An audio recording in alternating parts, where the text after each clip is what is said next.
অশ্বিনী গোসাই কি বলছে গানে? পবিত্রময় দেহ হলে সেই সে প্রাপ্ত হবি, অপবিত্র দেহ হলে সঞ্চিত ধনে বঞ্চিত হবি।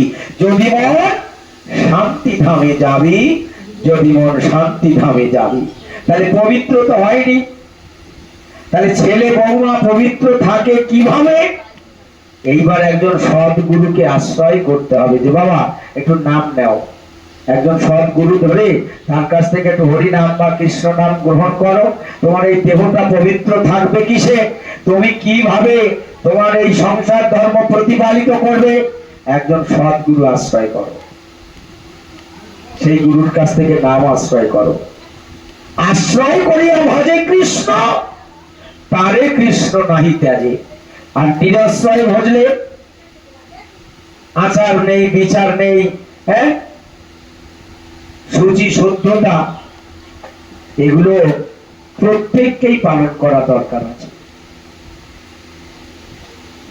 বৈষ্ণব মতে আচার আচরণটা একটু বেশি, আর আমাদের মতুয়া আদর্শের মধ্যে আরো বেশি। আমি এতদিনে বুঝলাম, আমার 14 বছর বয়স যখন, তখন আমি দীক্ষা নিয়েছিলাম।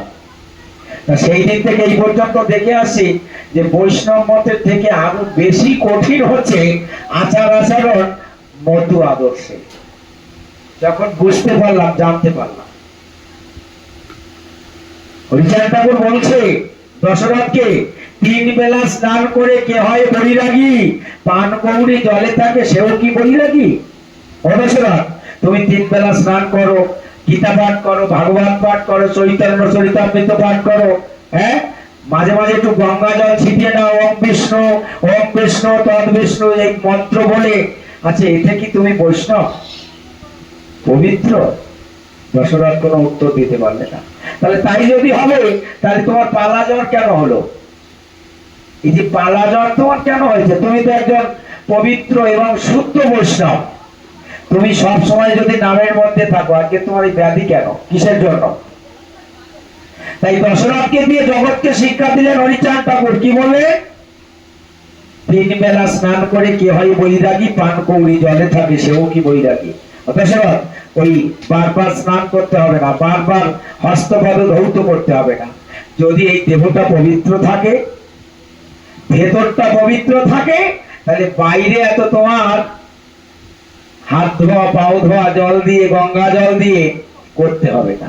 তাহলে দেহ পবিত্র করতে গেলে কি করতে হবে? ভেতরটাকে পবিত্র করতে গেলে কি করতে হবে? এই গোসাইয়ের কাছে আছে, যাও, এই সাধুদের কাছে আছে, যাও।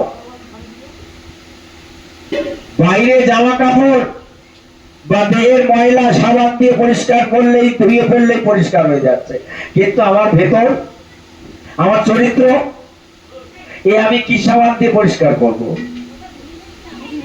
একমাত্র সাধু গুরু বৈষ্ণবের সঙ্গ যতক্ষণ না হবে, হ্যাঁ, সাধু সঙ্গের সাবান দিয়ে যতক্ষণ না আমি ধৌত করব, ততক্ষণ আমার ভেতর পরিশুদ্ধ হবে না। জয় হরিচাঁদ, জয় গুরুচাঁদ, হরি বল।